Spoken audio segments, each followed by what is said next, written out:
Bismillahirrahmanirrahim. Alhamdulillahi rabbil alamin. Allahumma salli wa sallim ala sayyidina Muhammadin miftahi babi rahmatillah adada ma fi ilmillah salatan wa salaman daimaini bidawami mulkillah wa ala alihi wa sahbihi. Allahumma salli ala sayyidina Muhammadin salatan taftahu biha lana futuhal arifin wa tufaqihuna biha fid din wa ala alihi wa sahbihi. Assalamualaikum warahmatullahi wabarakatuh. Sahabatku dimanapun antum berada, khususnya kawan-kawan yang duduk di Majlis Ar-Raudhah sejak tadi ba'dal isya, sudah zikir lumayan ya, walaupun belum bisa dikatakan cukup banyak ya, tapi sudah lumayan zikir, mulai baca yasin, kemudian sholawat, diakhiri dengan munjiah. Nah, mudah-mudahan semuanya itu bawa barokah untuk kita, barokah untuk keluarga kita, dan barokah untuk bangsa kita serta seluruh umat Nabi Muhammad sallallahu alaihi wasallam. Amin Allahumma amin. Sebentar lagi kita akan masuk bulan Maulid. Ini Jumat terakhir di bulan Safar. Besok malam Ahad itu malam 1 Rabiul Awal. Kalau dengar bulan kelahiran anak kita itu senang. Oh, bulan ini aku lahir. Belum sampai tanggalnya, anak kita udah senang. Istri kita, oh bulan ini aku menikah, happy anniversary, Masya Allah, senang. Bahkan kalau suaminya lupa, istrinya marah. Gitu ya kamu ya, udah mulai mikir orang lain ya. Mungkin akan muncul kalimat-kalimat sindiran. Ya, sebetulnya enggak ngapa-ngapain, cuman hanya ingin lebih diperhatikan. Begitulah gaya sebagian oknum wanita kepada oknum suami. Ya, demi meraih rasa cinta. Lupa bulan pernikahan, itu bisa jadi masalah. Kalau ingat bulan pernikahan, maka diapresiasi luar biasa. Memang kamu satu-satunya yang ingat sama aku. Karena ingat ya bulan pernikahan, ya bulan pernikahan. Agustus, bulan kemerdekaan bangsa kita, anugerah yang besar dari Allah Subhanahu wa ta'ala. Begitu mau masuk bulan Agustus, seluruh Indonesia genggam gempita. Jalan dilabur, pinggirannya dikasih warna putih. Pedagang-pedagang mulai bersukaria dan bersukacita karena jualan benderanya laku. Bendera ditempelkan di depan mobil ya. Kemudian bendera yang untuk nanti dikibarkan di tanggal 17 Agustus, benderanya laku. Kampung-kampung rame dengan warna merah putih. Handphone pun Masya Allah, profile picture-nya ya, gambarnya ganti, foto sama bendera merah putih. Itu namanya di antara makna hubbul watan minal iman, cinta tanah air bagian daripada iman. Sekarang aku nanya sama kamu, hei umat Nabi Muhammad SAW. Saya nanya pada diri saya sendiri dan saya nanya kepada anda semua yang ngaku umatnya Nabi Muhammad SAW. Bulan Maulid sudah diambang pintu. Apa yang akan kamu lakukan dengan handphonemu? Apa yang akan kamu lakukan dengan profile picturemu? Apa yang akan kamu lakukan dengan rumahmu? Apa yang akan kamu lakukan dengan kantormu? Apakah dibiarkan biasa-biasa saja atau yuk kita jadikan luar biasa? Karyawan nanya, Pak, kenapa kok ruangannya dicat bulan Maulid? Masya Allah. Pak, kenapa kok potong rambut? Istrinya nanya, bulan Maulid, biar tampak lebih ganteng. Pak, kenapa kok gambarnya sekarang banyak sholawat di handphonenya? Tiap hari beda sholawat yang ditempelkan, bulan Maulid. Ya bulan Maulid. Pak, gajinya kok naik kenapa? Bulan Maulid. Oh, ini begitu ngomong gaji naik senyum semua tuh ya. Ya bulan Maulid. Loh, Ustadz, kenapa kok tampak sumringah? Bulan Maulid. Nah itu baru kita betul-betul punya tanda cinta pada Nabi Muhammad sallallahu alaihi wasallam. Nah, apa yang mau kita persembahkan untuk diri kita sendiri? In ahsantum li anfusikum. Kalau kalian berbuat baik untuk diri kalian sendiri. Jadi kalau kita senang dengan lahirnya Nabi Muhammad SAW, kita senang dengan bulan kelahiran Nabi Muhammad SAW, kemudian kita mulai berkarya, ya, buat profile picture dengan aplikasi garap sendiri. Ini apa? Bukti cintaku pada Nabi Muhammad SAW. Bayangkan kalau kemudian desain Anda itu dipakai oleh umat Islam. 100.000 umat Islam yang pakai, 100.000 pahala mengalir karena bukti cinta kita pada Nabi Muhammad SAW. Jadikan di bulan Maulid Indonesia semarak dengan sholawat. Biar apa? Rahmatnya Allah Ta'ala tersebar kemana-mana. Jadinya adem untuk Indonesia. Ya memang gak ada yang panas di sini kecuali memang belum hujan. Ya belum hujan. Nanti insya Allah dengan berkat sholawat ditebarkan di handphone, di YouTube, di IG, di TikTok, di Facebook dan platform media sosial lainnya, yang muncul itu sholawat dan sholawat dan sholawat. Insya Allah rahmatnya Allah akan lebih banyak tercurah kepada kita bangsa Indonesia. Siap menjadikan Rabiul Awal kita berwarna-warni indah. Siap profile picture-nya wajah kita yang mungkin agak membosankan buat orang lain, menyenangkan untuk diri kita sendiri. Kita rubah bukan sekedar wajah kita, tapi wajah dengan yuk sholawat Nabi, yuk ajakan untuk mengenal Nabi Muhammad SAW. Siap menjadikan rumahnya dibersihkan sebersih-bersihnya, biar kelihatan ini menyambut datangnya bulan kelahiran Nabi Muhammad SAW. Siapkah kamar kita didatangi Nabi Muhammad SAW? Siapkah rumah kita didatangi Nabi Muhammad SAW? Siapkah buang aplikasi yang diharamkan oleh Allah Ta'ala? Siap buang gambar-gambar porno yang ada di rumah? Siap buang tanggalan-tanggalan yang di situ ada gambar wanita-wanita yang tidak menutup aurat di ruang-ruang kerja kita, di kamar-kamar kita, di rumah kita? Siap kita membuangnya? Ojo dibuang. Engkok mubazir. Apa? Dadek no bungkus.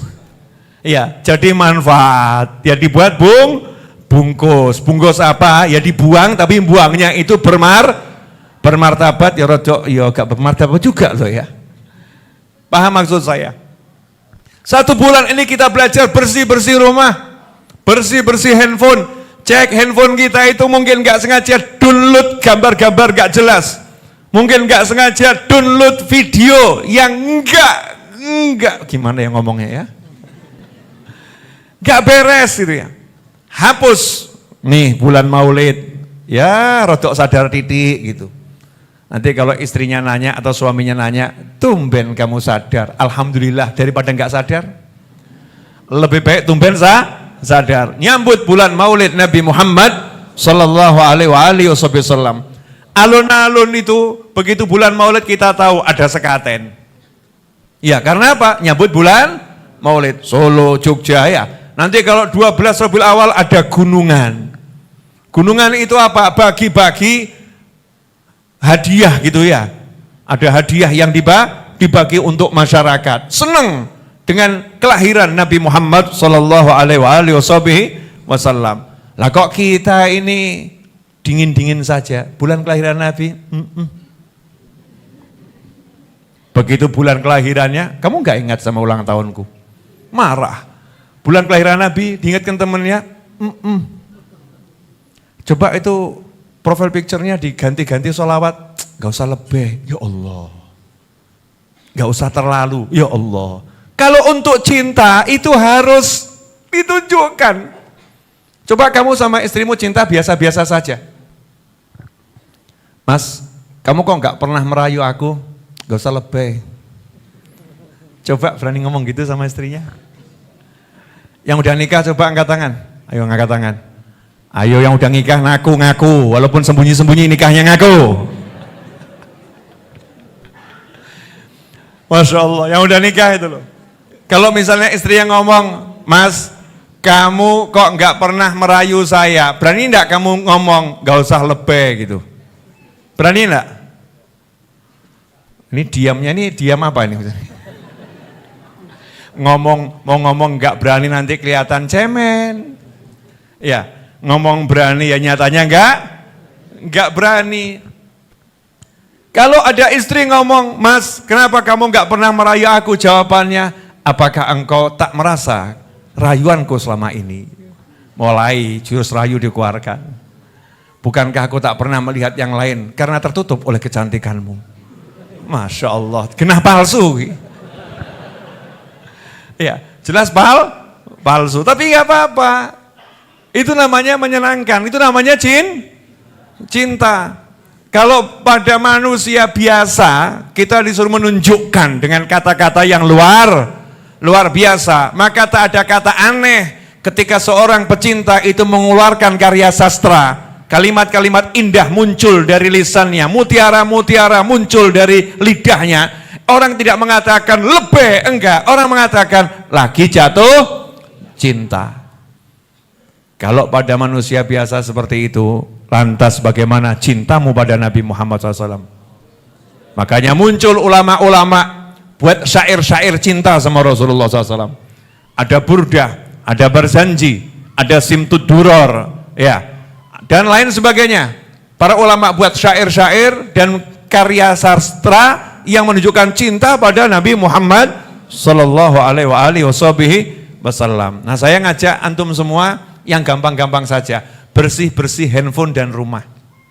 Cek aplikasi haram ada enggak di handphone saya? Ono iki, sitok iki, ya Allah. Duh maneman. Uninstall. Ya perkara besok kumat lagi, yang penting sekarang sadar dulu gitu ya. Uninstall. Nawa itu yang kuat. Nah itu nanti akan menggerakkan sesuatu. Kesungguhan kita itu akan menggerakkan sesuatu. Nyambung itu nanti. Ya kan nyambung. Dah ini mukadimah. Ceramahnya malam ini gak akan banyak-banyak tapi gak akan sedikit. Judul ceramahnya, jangan kamu kira kamu sendiri. Masya Allah. Isinya apa? Yombo. Judulnya aja baru ngarang munculnya gitu. Tadi saya juga kaget. Loh kok judulnya gitu ya? Jangan kamu kira kamu sendiri. Alam ini ada penciptanya. Jagat raya ini ada yang punya. Betul atau betul? Ya, alam ini ada penciptanya. Jagat raya ini ada yang punya. Berarti kita ini milik kita atau ada yang punya kita? Ada yang punya. Sadar enggak kalau kita ini hanya miliknya Allah Subhanahu wa ta'ala. Kita ini hanya ciptaannya Allah Subhanahu wa ta'ala. Nah kadang wong miliknya Allah kok gaya nilai-nilai Allah. Tuhan tuh gimana sih? Agak kurang ajar gitu ya. Keterlaluan loh kalau sampai begitu. Aku tuh sudah sholat loh, aku sudah zikir loh. Tapi kok masih begini nih, maksudnya gimana? Masya Allah, ini kalimat-kalimat yang mengerikan. Na'udzubillah min dzalik. Sadari kalau alam jagat raya ini ada yang punya, dan yang punya enggak butuh kepada kita. Gusti Allah enggak butuh marang awakku, marang awakmu, enggak butuh. Allah sama sekali gak butuh kepada ciptaannya. Allah kok gak butuh. Kita yang butuh sama Allah Subhanahu wa ta'ala. Landasi muamalah kita sama Allah gitu. Makanya jangan gaya, ya Allah aku sholat loh. Lah, tawar-menawar sama Rabbul Alamin.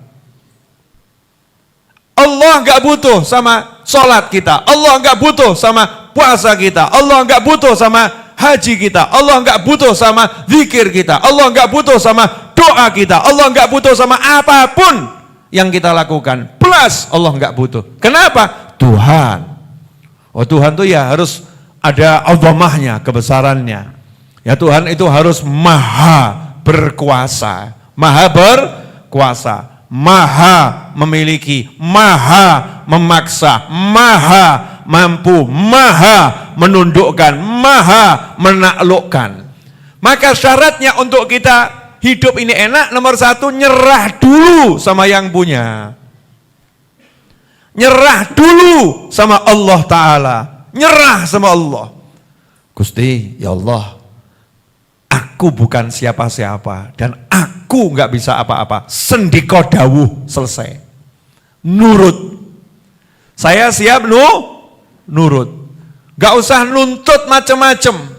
Kenapa? Itu bahasa tuntutan. Tapi kita disuruh ibadah, ngabdi sama Allah Subhanahu wa Ta'ala. Kalau udah nyerah begitu, Allahnya ngasih tahu, aku sayang kok sama kamu. Masya Allah. Lah bukan siapa-siapa kok disayang.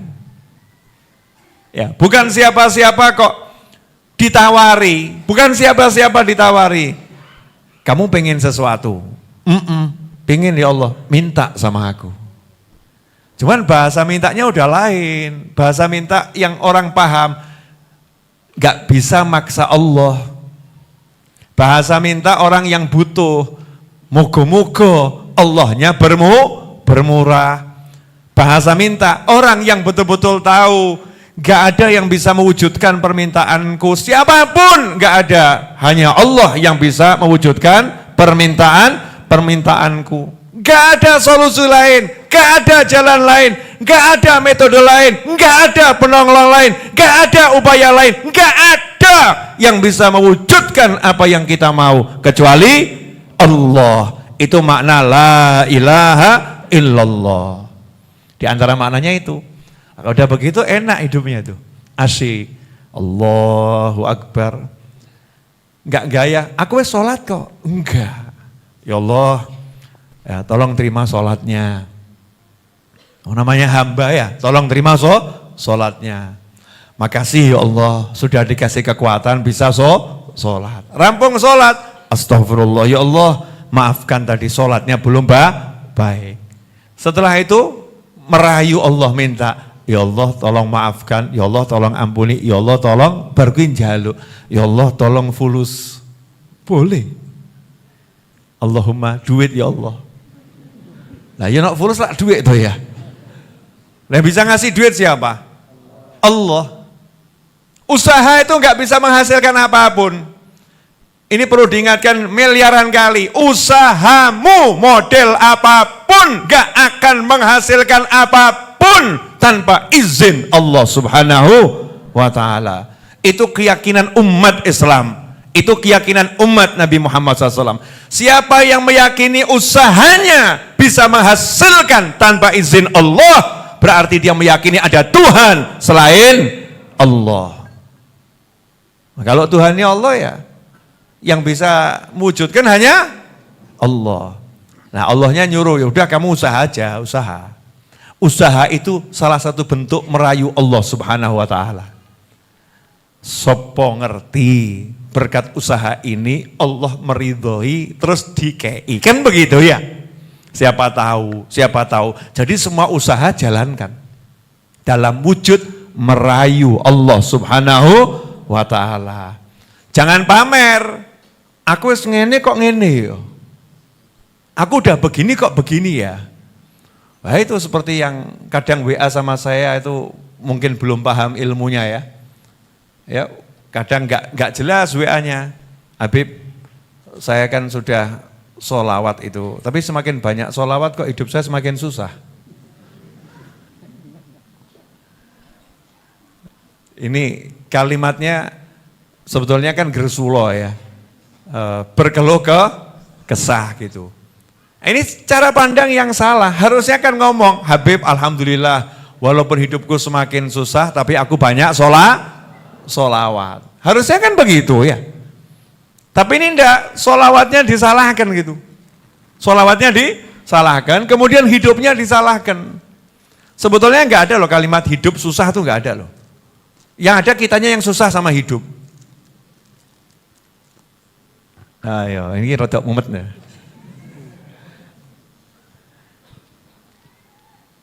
Gak makan dari pagi sampai sore, susah enggak? Enggak juga, wong kita Ramadan bahagia. Betul kan? Bukan cuma nggak makan, Ramadan nggak makan, nggak minum dari pagi sampai maghrib. Susah nggak kita? Bahagia. Oh nggak punya duit itu susah? Enggak, saya ketemu orang nggak punya duit tambah ngakak-ngakak. Siapa? Wong edan ya? Nyoto, itu kan ya nyata. Modal lagi, orang yang hidup nggak punya duit bahagia. Kenapa? Oh dia nggak butuh duit, bener ini nggak butuh duit.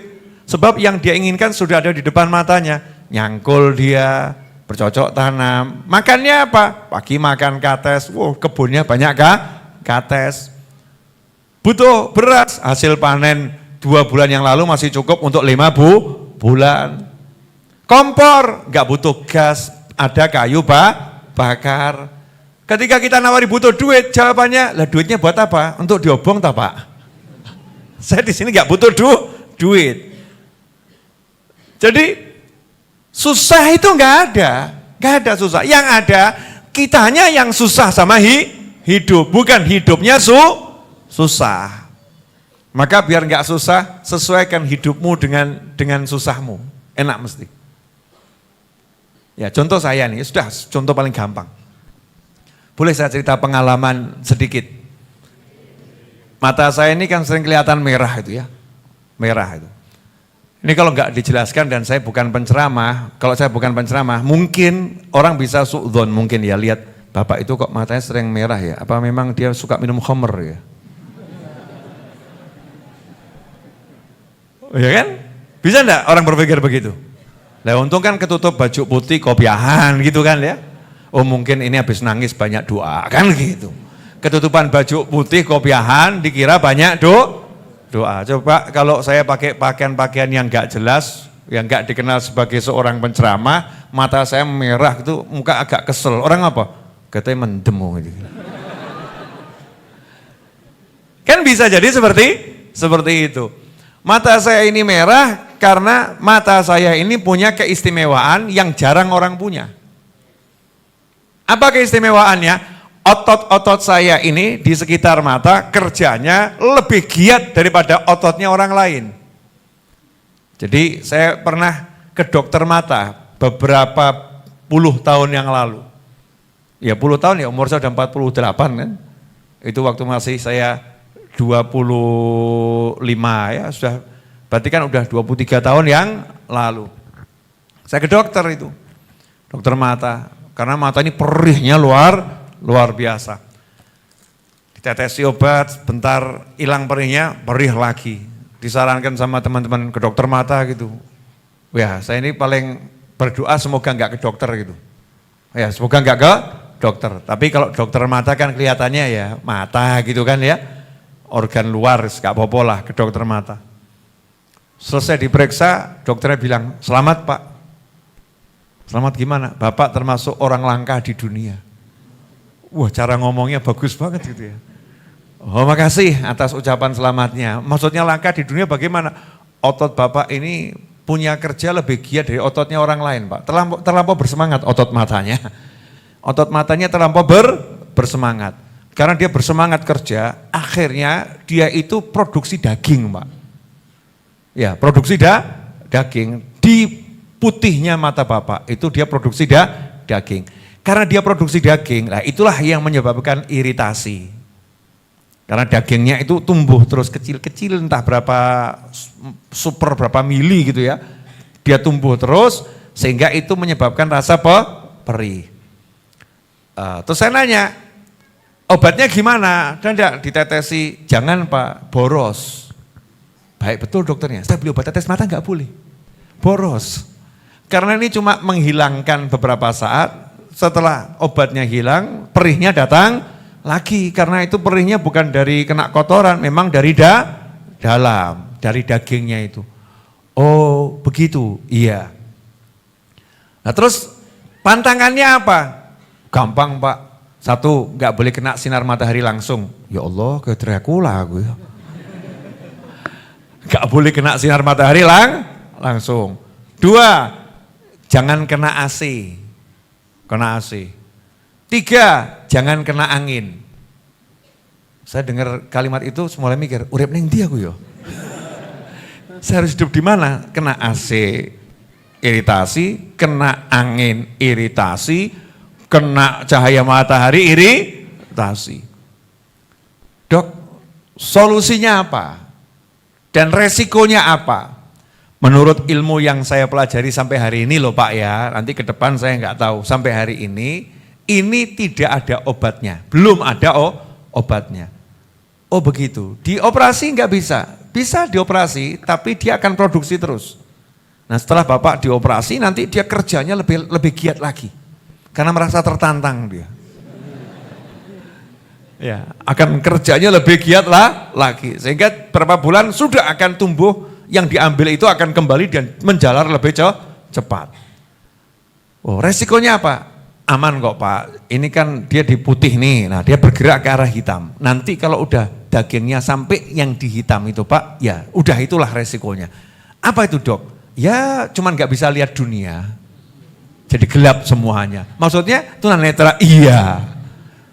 Masya Allah, terus dokternya ngomong begini, tapi Bapak tenang saja, gak usah galau, gak usah risau. Kalau menurut perhitungan saya yaitu nyampe sekitar umur nanti 70, 71, 72. Kan Bapak belum tentu sampai umur segitu. Masya Allah, ini dokternya memang sufi ini ya. Masya Allah, saya bilang makasih dok ya. Tapi saya berdoa semoga lebih dari itu ya. Semoga lebih dari itu. Jadi Pak, daripada diobati saya kasih pilihan buat Bapak yang lebih menarik. Apa itu? Jadikan Bapak terbiasa dengan rasa sakit tadi. Kalau udah menerima rasa sakit itu, perih itu diterima, mau menerima rasa perih itu, nanti tubuh Bapak akan berusaha mengadaptasinya, beradaptasi dengan rasa perih. Nanti rasa perihnya nggak akan terasa, karena udah terbiasa dan diterima. Ya, terbiasa dan diterima. Oh begitu, iya, siap. Saya turutin itu, nasihat dokter itu. Jadi saya nggak pakai obat, nggak tetes mata, nggak apa-apain. Jadi saya justru tak tantang, disengenge. Gitu ya. Akhirnya saya tiap hari pergi ke mall, itulah rahasia. Kenapa dulu saya setiap hari pergi ke mall? Karena di rumah nggak punya AC. Ojo ngomong-ngomong lo ya, ngisini ya. Jadi saya pergi ke mall, cari ruangan ber-AC, di mana itu? Di supermarketnya yang jual keperluan sehari-hari. Yang penting muter, walaupun cuma beli teh kotak gitu ya. Muter, perihnya luar biasa. Saya latih itu, terus begitu. Sampai akhirnya mata saya terlatih dan tidak terasa perih. Kena matahari terlatih, nggak terasa perih. Kena AC terlatih, nggak terasa perih. Nanti kalau saya udah merasa perih, di situ saya tahu, berarti badan saya lagi kurang fit atau saya lagi drop ya kesehatannya. Jadi itu justru menguntungkan bukan merugikan. Setelah rasa nggak enak itu diterima, dibiasakan, ternyata jadinya enak-enak saja. Coba kalau nggak diterima, akhirnya keliling dunia cari dokter, mumet ngeluarkan duit, nyatanya gak waras. Setelah itu stres. Aku udah berusaha, aku udah berdoa, aku kenapa masih seperti ini? Ada enggak yang model begitu? Banyak. Ya Pak? Banyak. Makanya belajar menerima kondisi yang dikasih sama Allah. Diterima, disyukuri, diperjuangkan. Jadi perjuangkan itu bagaimana? Ya bergerak saja. Allah kan nyuruh kita bergerak, al-harokah barokah. Kalau bergerak nanti berkah. Bib, saya ini wanita, usia 40 tahun, tapi kok belum laku-laku ya Bib? Maksudnya nawarkan ke saya. Ya saya jawab, gak ada wanita yang gak laku. Kalau pakai bahasa laku kan ada yang bahasanya begitu ya. Kok gak ada yang mau sama saya? Bukan gak ada yang mau sama kamu, mungkin hargamu terlampau tinggi. Jadi nggak ada yang berani beli, ya nggak ada yang berani beli. Mungkin kamunya yang doanya aneh-aneh.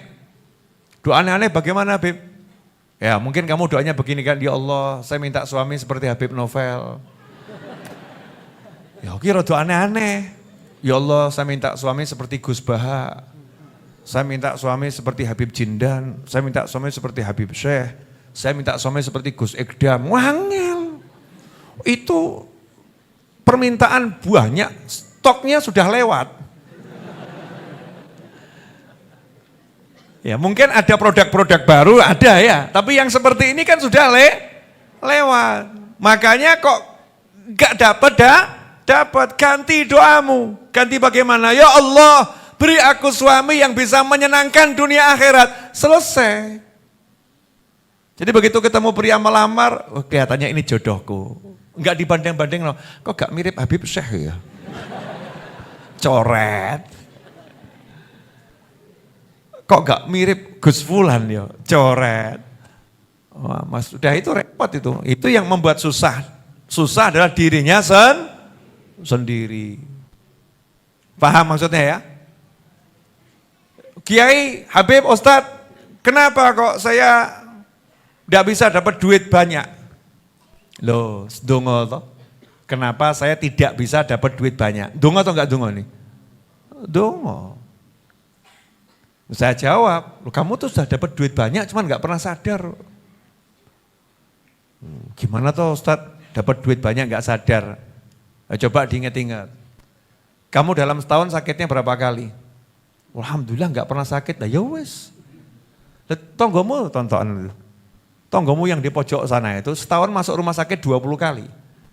Suruh ngitung tuh, biayanya dia ke rumah sakit dalam 1 tahun tuh berapa puluh juta. Nah kamu nggak dikasih duit cash, tapi dikasih sehat. Dikasih sehat. Buat itu enggak gue? Ya enggak.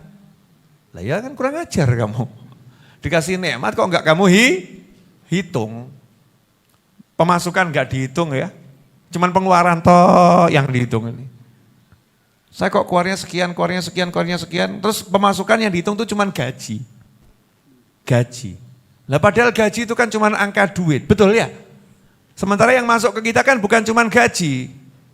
Saya ini, Masya Allah, mau bayar berapa saya kedatangan tamu-tamu seperti jenengan? Mahal ini, mahalnya luar biasa. Contoh mahalnya, jenengan kumpul sama saya diam, jenengan diam, podo-podo menang. Wes menang tak, weh? Dosa saya habis, dosamu habis. Enak atau gak enak? Enak. Mau bayar berapa? Ngentekno dosa gak ruwet, meneng tok.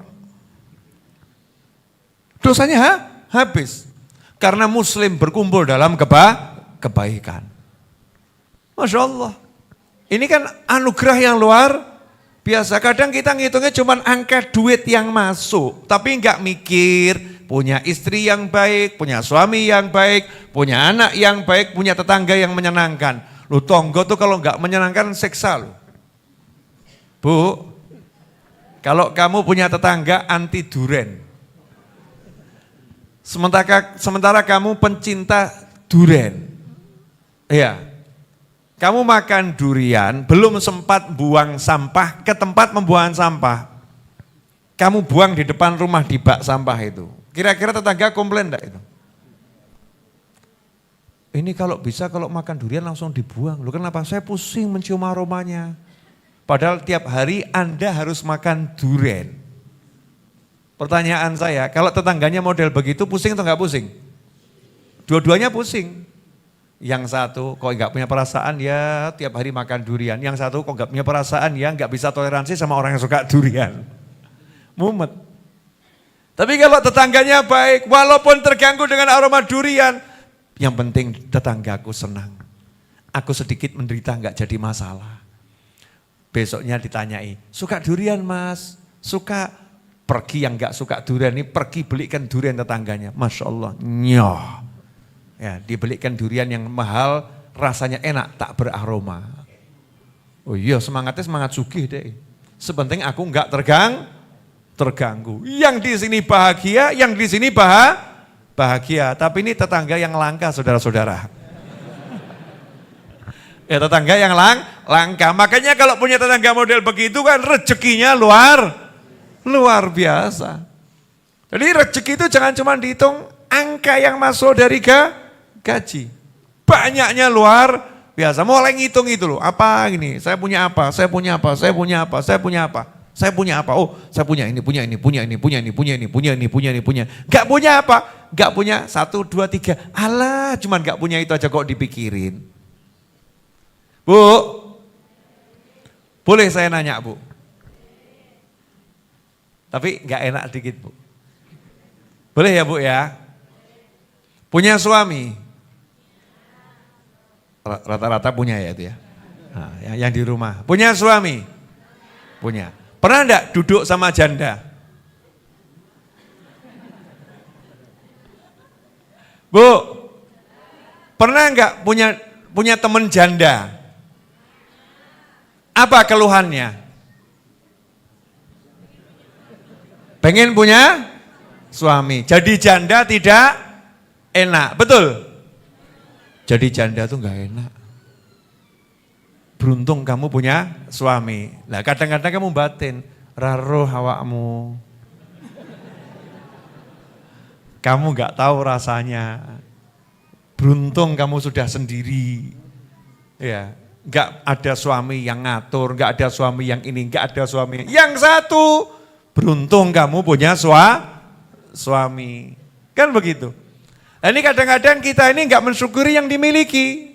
Jadi punya suami itu modelnya seperti apapun, menurut janda itu adalah sesuatu yang luar biasa. Ya kecuali kalau suaminya memang luar biasa.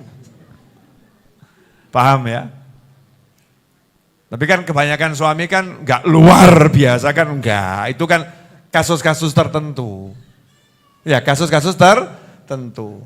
Rata-rata suami kan seperti yang di hadapan saya ini, Masya Allah. Baik-baik, dengan segala kekurangannya. Ya Bu ya? Bu, jadi punya suami bersyukur gak Bu?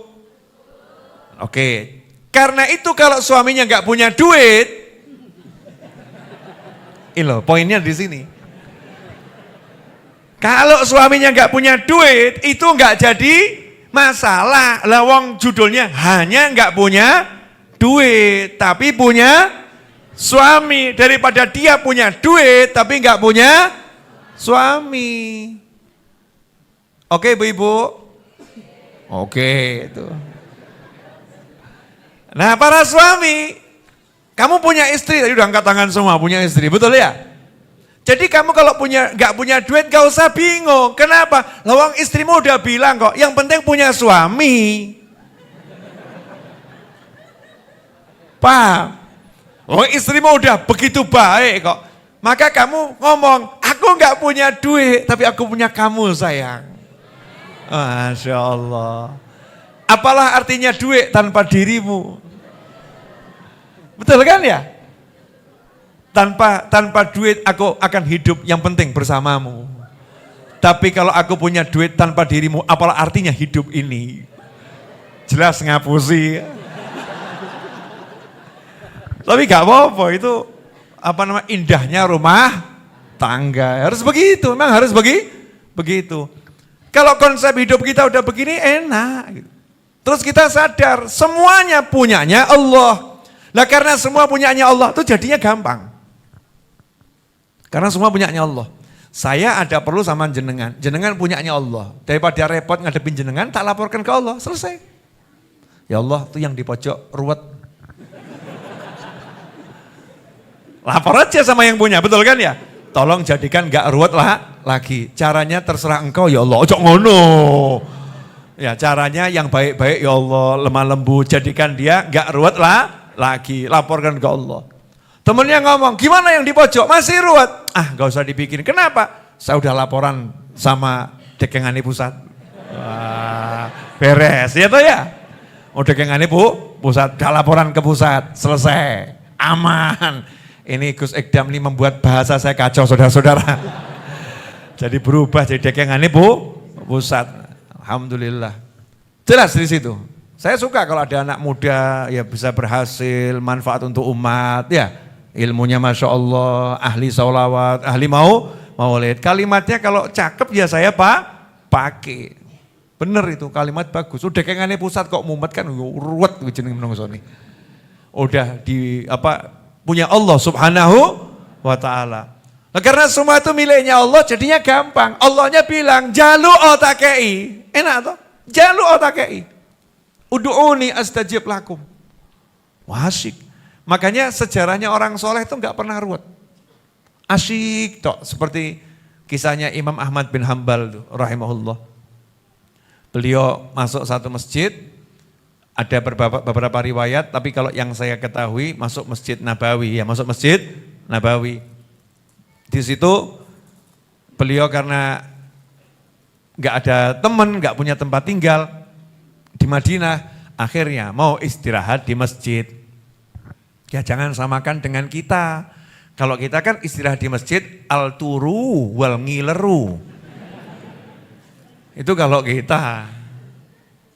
Imam Ahmad bin Hambal istirahat di masjid itu kan istirahatnya ngaji, sholat. Nanti waktunya tidur paling cuma nempelkan badan dalam keadaan bersila. Biar wudunya tidak batal. Itu Imam Ahmad bin Hambal.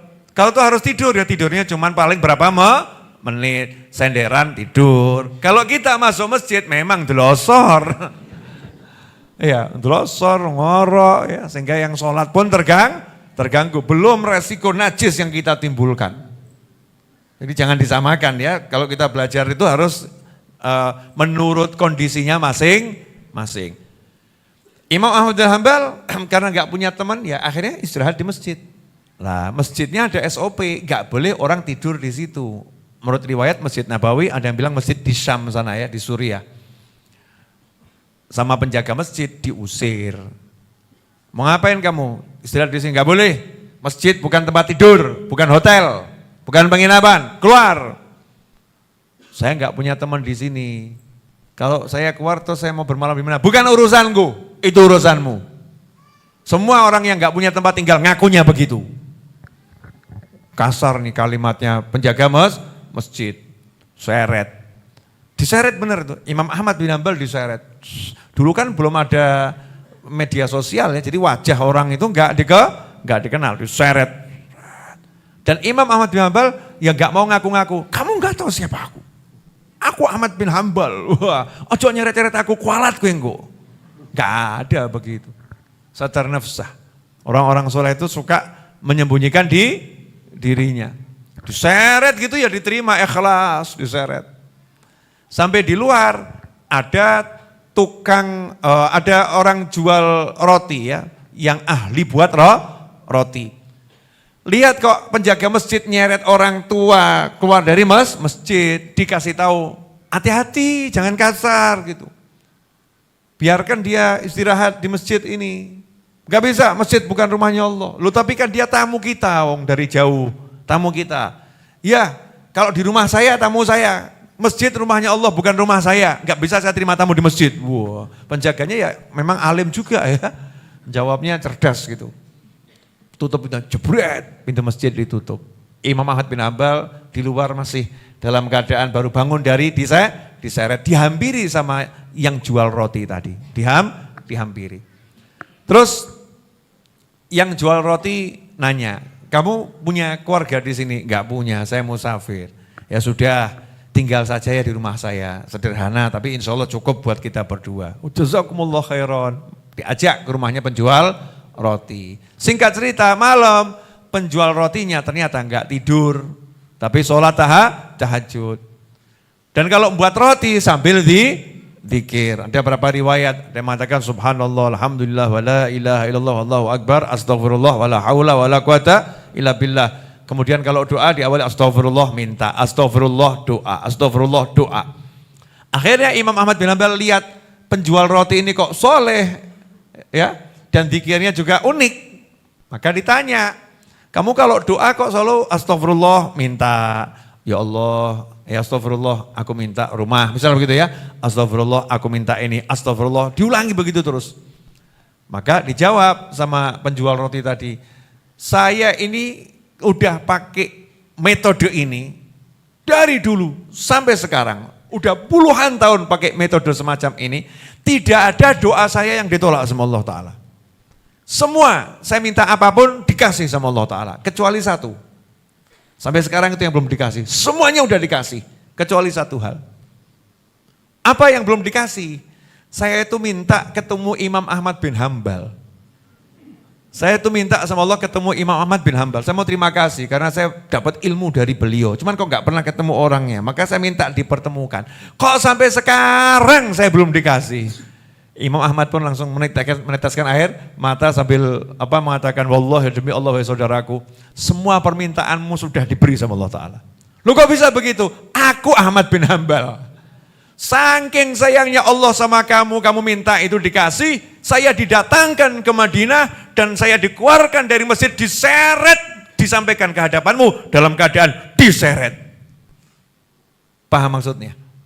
Jadi orang kalau minta sama Allah bener mintanya, dikasih atau enggak dikasih?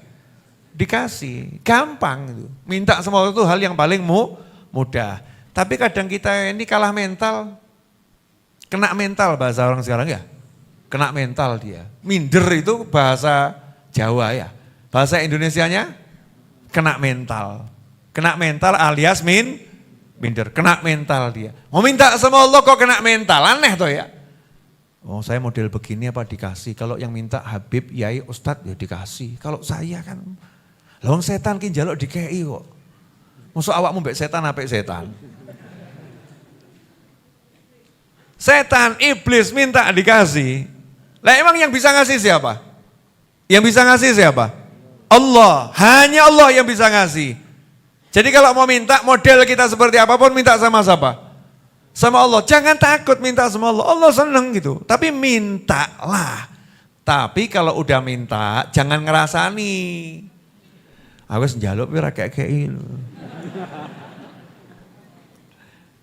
udah saya udah minta tapi enggak dikasih-kasih sama Allah. Ini kurang ajar namanya. Yang pede, saya udah minta kok beres-beres. Dosa dipikir, lanjutkan kehidupan. Itu nanti jadinya asyik. Jadi ingat, kita milik siapa? Allah. Yang punya segala-galanya siapa? Allah. Dan Allah tidak butuh kepada manusia. Enggak butuh sama siapa. Maka jangan pernah gaya di hadapan Allah. Tunjukkan saja, aku hambanya Allah, aku akan merayu Allah untuk dapat cintanya Allah Subhanahu wa ta'ala. Dan salah satu jalan untuk merayu Allah biar semakin menyayangi kita adalah kita lewat kekasihnya Allah, yaitu Nabi Muhammad sallallahu alaihi wasallam. Deketi Rasulullah SAW, kita dapat Allahnya. Ya, deketi Nabi SAW, kita dapat Allahnya. Bagaimana cara mendekati Nabi Muhammad SAW? Di antaranya menurut Sayyidina Abu Bakar As-Siddiq radhiyallahu ta'ala anhu, dekati Nabi lewat keluarganya. Dekati Nabi juga lewat sahabatnya. Dekati Nabi juga lewat orang-orang istimewa dari umatnya, yaitu ulama. Dekati itu ulama-ulama, orang-orang yang soleh. Ya, dengan niatan saya mau nyambung ke Nabi Muhammad sallallahu alaihi wasallam. Contoh begini, ada orang mau ketemu saya, banyak ngomong, susah ketemu Habib Novel. Itu jelas hoax ya. Nah ini ketemu saya enggak ini? Ketemu. Mudah atau susah? Mudah. Ngapain? Tinggal datang Jumat malam Sabtu.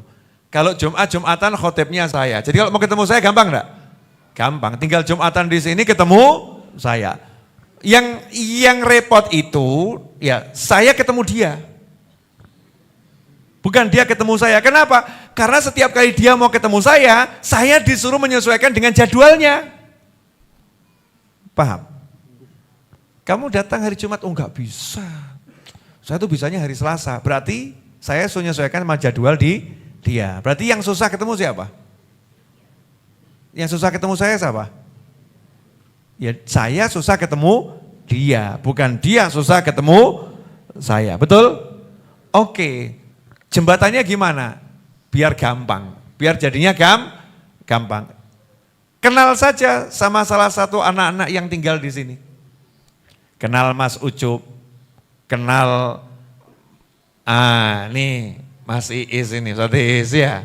Kenal Ustaz Fuad, kenal Zaini, ya.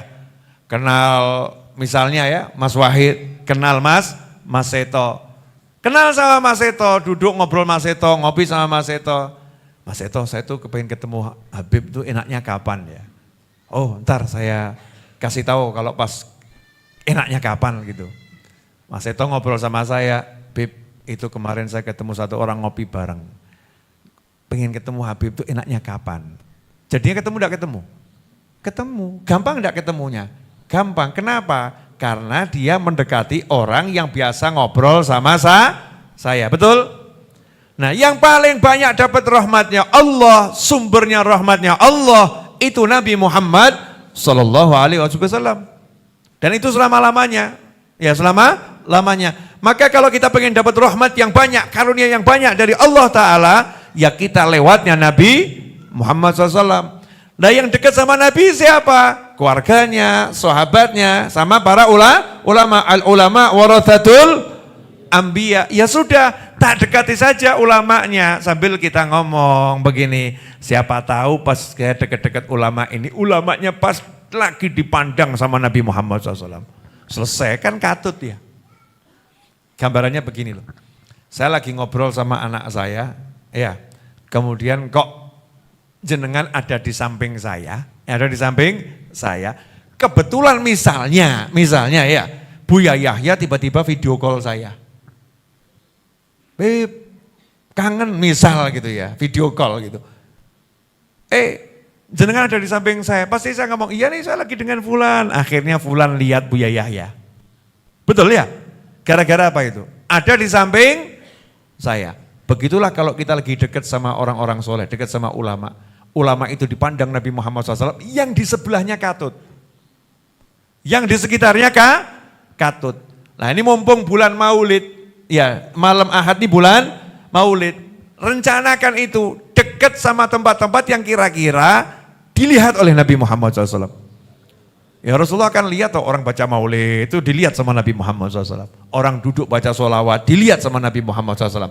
Ramekan yang semacam itu, duduk di sana, nanti kita akan dapat nadhrah, pandangan yang besar dari Allah Subhanahu wa Ta'ala. Jelas sampai di sini? Alhamdulillah, rencananya cuma 30 menit, jadinya 1 jam. Kurang sedikit lagi satu jam. Mohon maaf malam ini sampai jam 10:30 ya. Enggak tahu malam yang kemarin gimana, saya enggak lihat jam. Karena saya kan lagi bangun ya, bangun. Jadi ya ngatur. Saya dari pagi itu kerjanya ngatur tukang. Yang ngatur tuh tukang cuman duduk, ngatur tukang begini, ngatur ke sana.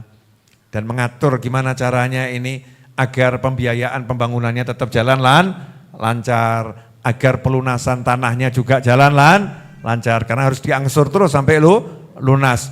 Kemudian agar enggak sampai suplai besinya telat, bagaimana pasir sama batu kericaknya juga datangnya enggak sampai terlambat. Kalau tukangnya enggak masuk, siapa yang menggantikan? Ini memanajemen semua ini kan butuh waktu dan butuh keseriusan. Tapi itu ya cuman jalankan saja. Selebihnya ya saya selalu minta sama Allah Subhanahu wa Ta'ala. Nah itulah yang buat saya tenang. Jadi kadang ada orang, Habib kok tenang, gimana sih Habib, kok nyantai gimana? Kan padahal tagihannya banyak, hutangnya jelas besar tuh untuk pelunasan tanah pembangunan. Kok bisa tenang tuh bagaimana? Nah, jawaban saya udah minta sama Allah, masa saya ngerasa ini Gusti Allah? Ya Allah kok transfernya sedikit ya? Ya Allah kok tagihannya banyak, kan kurang ajar saya nanti. Saya kurang ajar, saya yakin saja. Kemudian doanya dikencengkan, tambah nih doanya, tambah zikirnya. Maka tadi saya keluarnya sengaja, saya mundurkan sampai jam 9:30 lewat, sampai jam 10 kurang seperempat saya baru keluar. Betul, kenapa? Biar Ustadz Iis baca mujiahnya sebanyak mungkin, karena besok hari Sabtu saatnya gajian dan tagihan. Paham?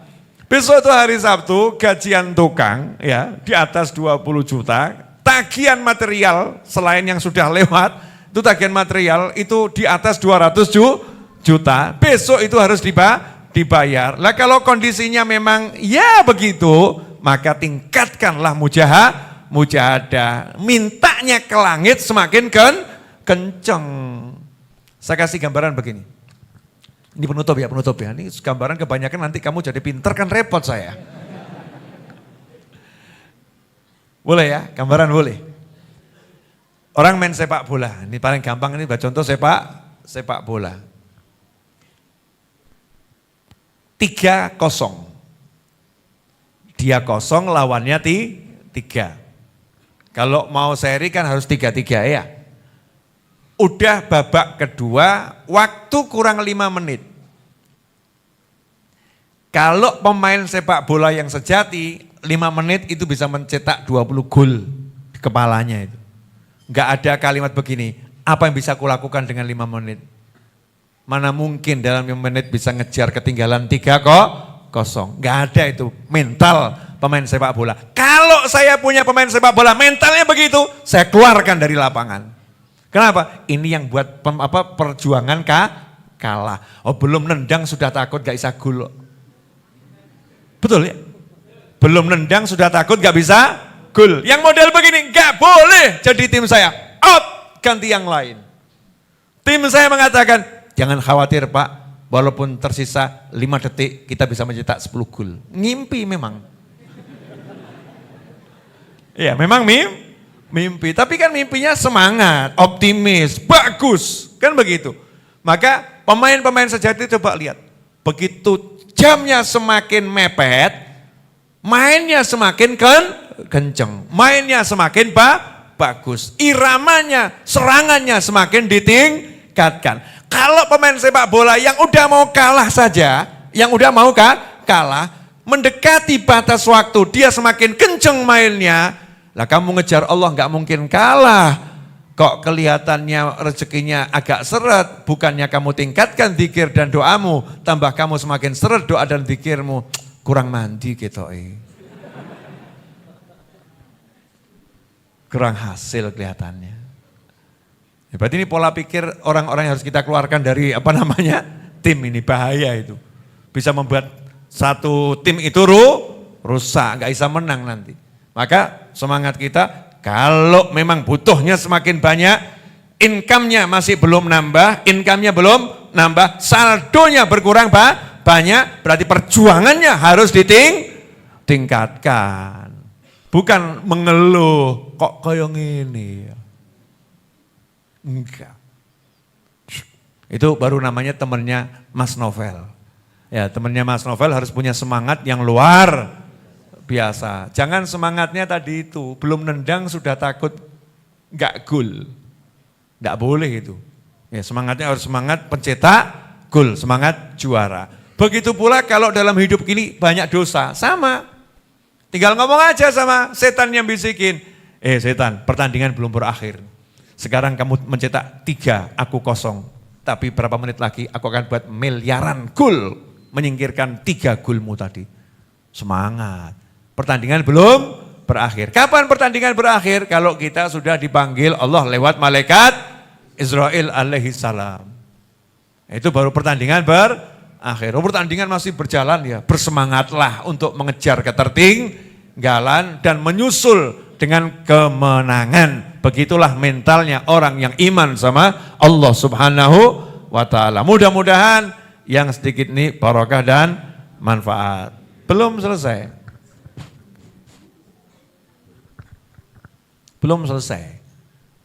Boleh toh ada closingnya? Oh iya. Yang pertama, buat teman-teman dimanapun antum berada, ini iklan ya, iklan. Yang mau ikut andil untuk pembangunan, untuk pelunasan tanah, dan semua kegiatan kami di Majelis Ar-Raudhah, maka Anda bisa transfer ke nomor rekening yang tertera di layar monitor. Insya Allah akan jadi amal yang pahalanya mengalir setelah kiamat.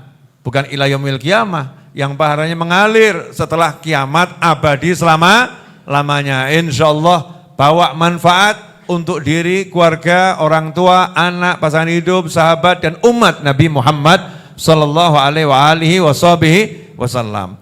Kemudian yang kedua, santri weekend untuk episode ini khusus buat perempuan, yang laki-laki saya tidak aktifkan. Kenapa? Mungkin ada yang nanya-nanya, Bib kok santri weekendnya yang episode ini hanya untuk perempuan? Jawabannya adalah asrama santri putranya lagi kita obrak-abrik, ya lagi kita bongkar untuk diperluas. Karena lantai satunya sudah tertutup oleh cor di lantai 2, lantai 2-nya sudah mulai akan dibongkar. Makanya belum bisa nampung santri weekend laki-laki. Insya Allah 3 minggu lagi mudah-mudahan sudah bisa. Yang ketiga, ada yang nanya, Habib, nanti hall Solo apakah Raudhah masih menampung untuk tamu-tamu hall? Insya Allah tamu hall selalu ditampung di Raudhah ya, insya Allah. Yang laki-laki bebas tinggal masuk, ya silahkan. Siapa datang awal dia tempatnya nyaman, datang belakangan ya wallahu a'lam. Nah kalau perempuan bagaimana? Perempuan daftar tapi nanti dulu pendaftarannya belum saya buka. Untuk perempuan itu saya daftar biar tidurnya nyaman. Kenapa pendaftarannya belum dibuka? Karena tempat tidurnya baru saya bangunkan. Ini asrama santri putra itu kalau haul nanti dipakai untuk wanita. Lagi kita bongkar biar bisa nampung lebih banyak lah lagi. Makanya kalau ada yang nanya saya enggak jawab karena memang belum punya kepastian. Kemudian kegiatan Raudhah selama bulan Maulid apa? Jumat depan seperti biasanya, karena itu Jumat pertama bulan Maulid, saya harus berada di puncak untuk tausiah di sana sejak sebelum saya mendirikan majelis Ar-Raudhah. Itu insya Allah enggak saya tinggalkan sampai kapanpun, sayanya. Tapi majelis Ar-Raudhah kan tetap kajian seperti biasa. Lah Jumat depan apa? Kita akan sambut Jumat pertama ini dengan baca Maulid Simtud Duror. Insya Allah akan dipimpin oleh Syekh Muhammad Anis Al-Mulaqab bil Ustadz Iis. Itu kan namanya Muhammad Anis. Dulu saya panggil Anis, anak saya juga namanya Anis, dua-dua noleh. Waduh repot ini ya. Nanti yang mana yang dipanggil kan jadinya agak buat susah itu. Akhirnya saya kasih julukan Iis biar manis. Ya Ustadz Iis ya biar manis. Nanti insya Allah dipimpin sama Ustadz Iis ya sama Ustadz Fuad sama Zaini bertiga. Ini trio nggak kuek-kuek tapi ya. Nah, ini trio ganteng dari Majelis Ar-Raudhah yang akan mimpin Maulid. Ini coba dengarkan nih suaranya, kasih ke Zaini. Jackson nih. Contoh kan harus ada anunya dulu ya, apa namanya tuh kalau spoilernya ya. Coba kasih contoh qasidah sedikit aja. Jangan yang bagus-bagus suaranya, yang jelek kayak apa coba?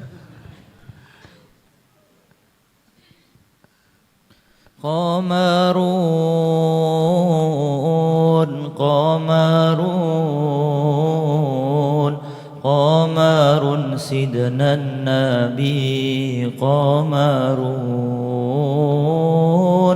wa jamil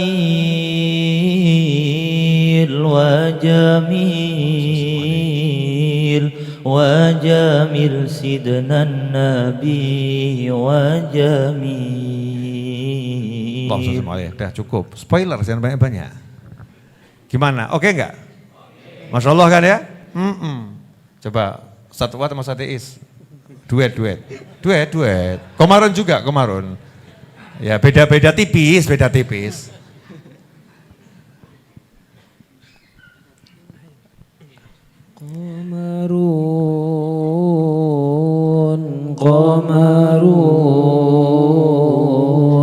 Qamarun sidnan nabi qamarun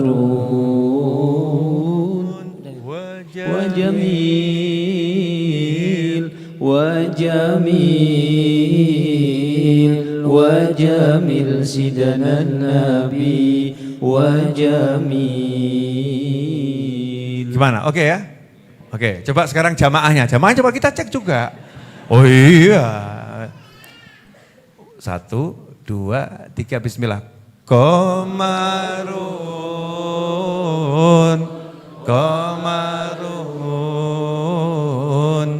Qamarun sidnan nabi qamarun wa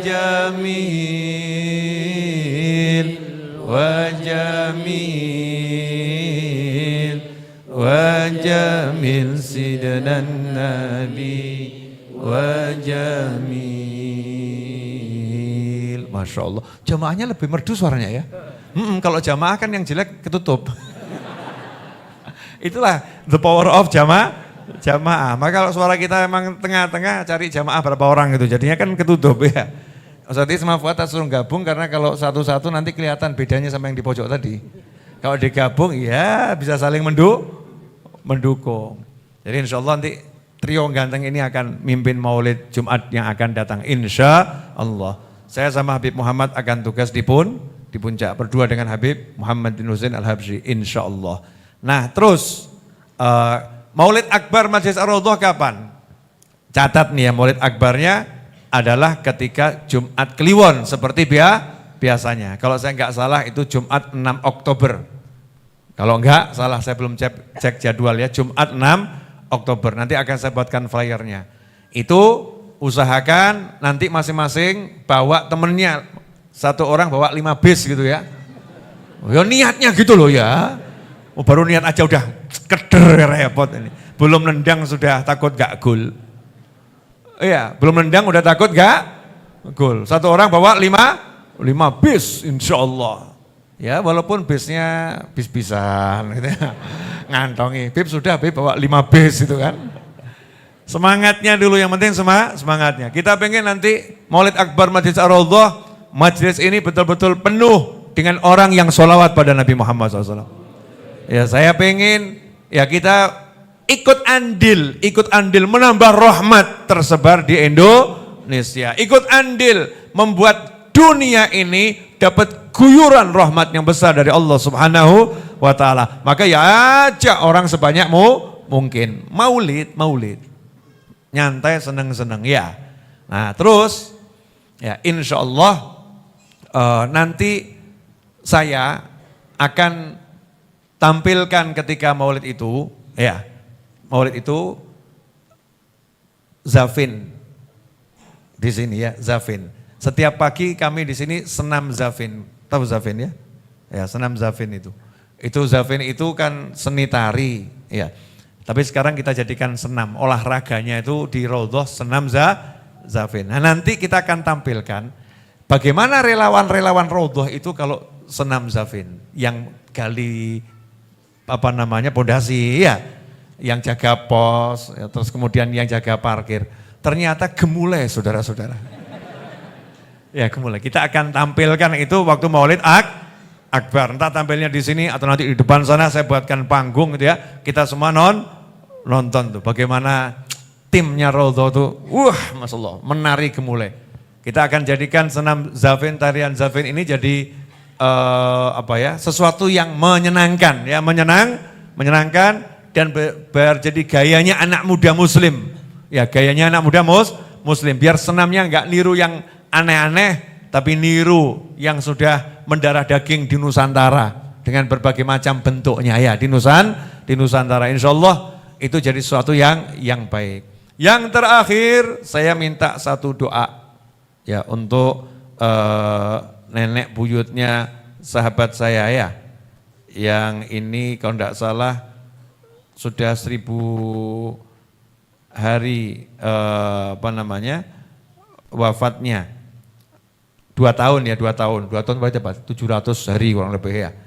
Al-Fatihah ila rusimbah wa kinem kismo inangun wa usuliha wa furiha thumma ila arwah jami amwatil muslimin khususan walidina wa walidikum wa amwatina wa amwatikum anallahu yaghfir lahum warhamuhum wa ila darajatin fil jannah wa anfa'una bi asrarihim wa anwarihim wa ulumihim nafatim barakatihim fid dini wad dunya wal akhirah.